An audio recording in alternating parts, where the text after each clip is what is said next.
Dans cette vidéo, nous allons apprendre à résoudre les équations différentielles d'ordre 2. Donc, on a trois équations différentielles d'ordre 2 sans second. Et nous avons 1, 2, 3, 4, 5 équations différentielles d'ordre 2 avec second. Donc, ici, ce sont des équations différentielles linéaires homogènes, puisqu'il n'y a pas de second. Ici, ce sont des équations différentielles linéaires avec second. Ici, dans second, c'est une fonction polynôme. Ici, fonction polynôme multipliée par fonction exponentielle. Une fonction trigonométrique et une fonction exponentielle multipliée par une fonction trigonométrique. Donc, nous allons commencer par la première équation. Donc, allons-y, monsieur. Rappelez-vous monsieur Ismaël. Ok, donc comment on résout une équation différentielle? De manière générale, il y a deux grandes étapes. La première étape qui consiste à déterminer la solution homogène et la seconde étape qui consiste à déterminer une solution particulière. La somme de ces deux solutions donnera ce qu'on appelle la solution générale. Mais lorsque nous nous trouvons dans une équation différentielle d'ordre 2 linéaire sans segment, la résolution s'effectue en une seule étape. Donc, ça est uniquement de déterminer la solution homogène qui correspondra à la solution générale. Donc, allons-y. On va commencer par donner la nature de l'équation, c'est-à-dire la structure de l'équation, nature.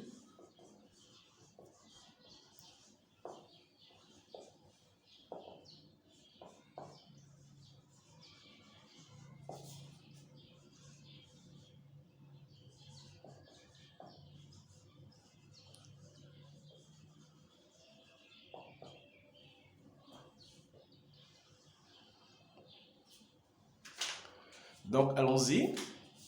L'équation E1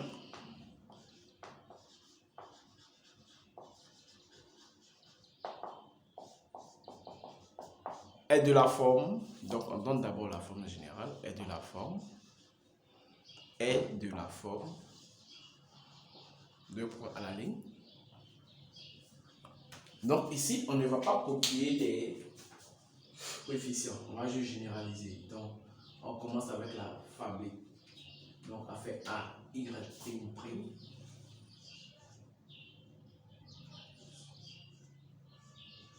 Non, on ne met pas de A ici, A de X ici.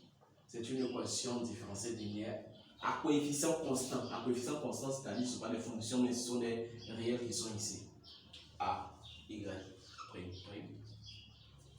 plus B, Y', décalé un peu sur le côté, les étudiants n'arrivent pas à voir, voilà, plus C, Y est égal à 0. Donc on a dit quoi? L'équation E1 est de la forme. Donc on va préciser avec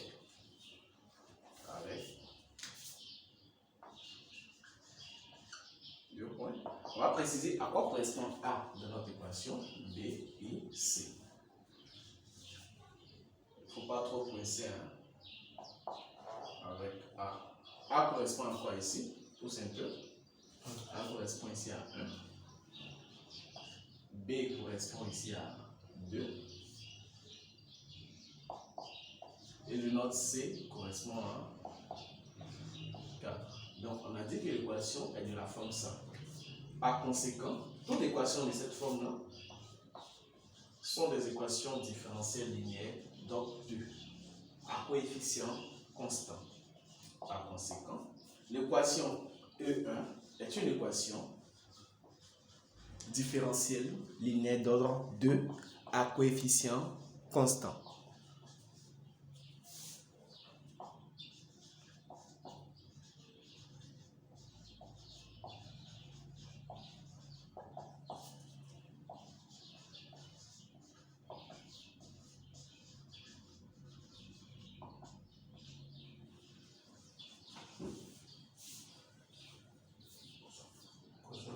Constant.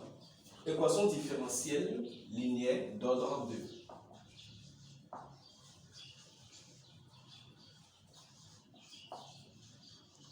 À coefficient constant.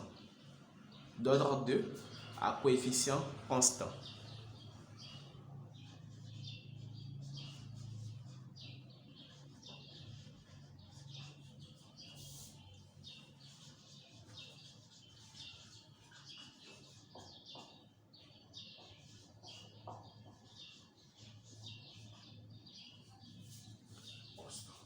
D'autres 2 à coefficient constant. Il n'y a plus d'autres encore.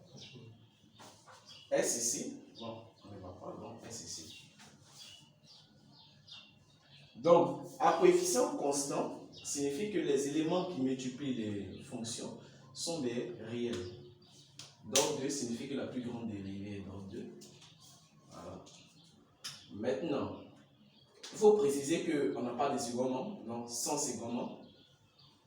Constant, sans second nombre. Sans second nombre. Non, ça continue.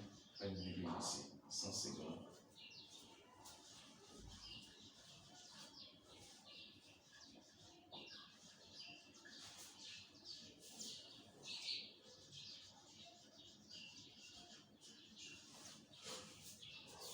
Ok, donc après avoir fini l'étape de la nature de l'équation, on va passer à la résolution proprement dite. Donc, étape 2, résolution de l'équation, mais étape 2 simplement, résolution de l'équation.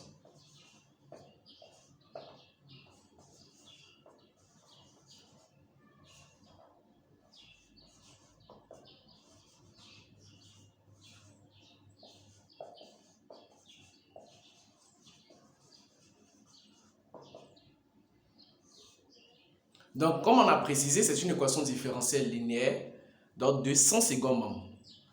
Donc, pour pouvoir résoudre l'équation, on va déterminer d'abord la solution homogène qui représente ici directement la solution générale.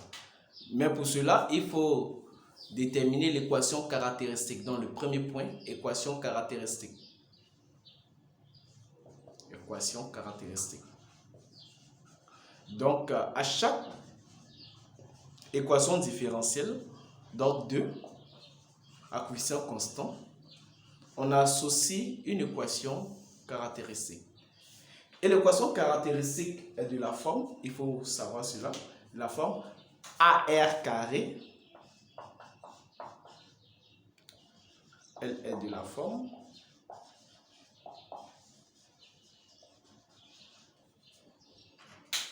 AR carré à la ligne.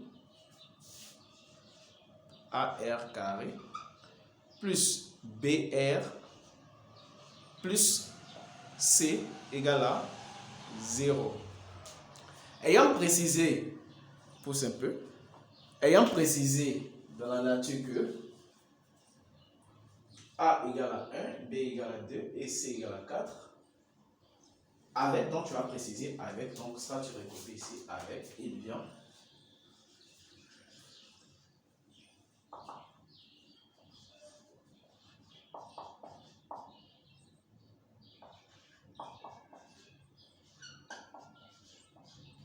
Il vient.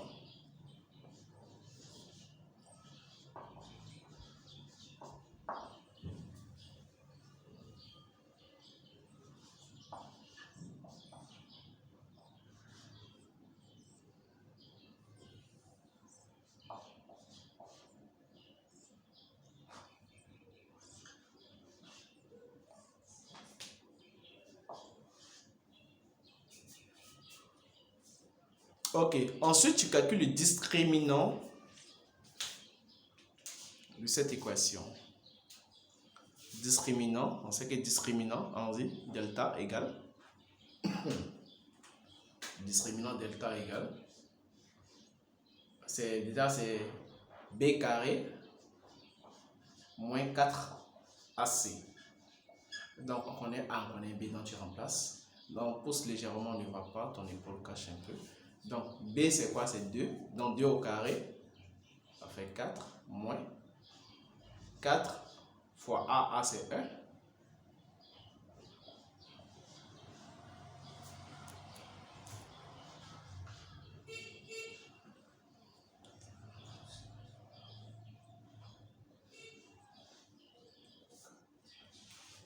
Non, il faut calculer doucement.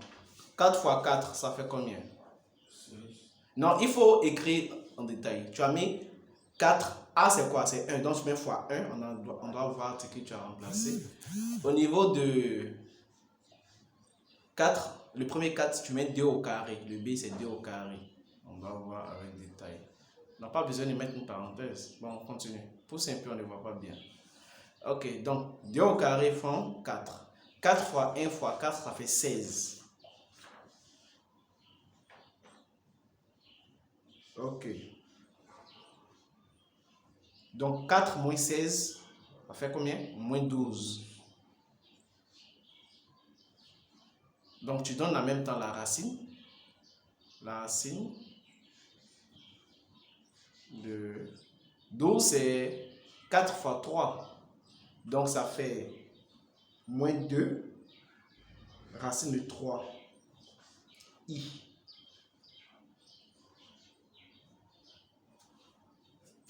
Voilà, puisque c'est un nombre. Ok.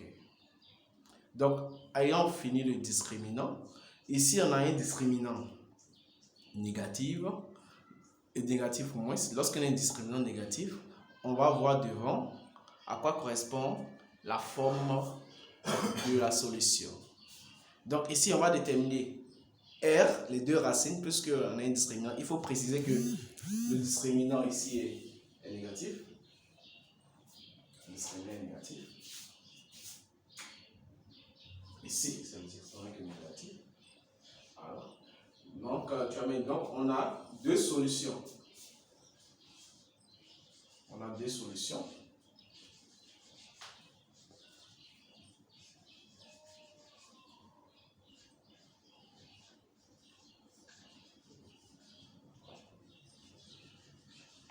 R1 et R2.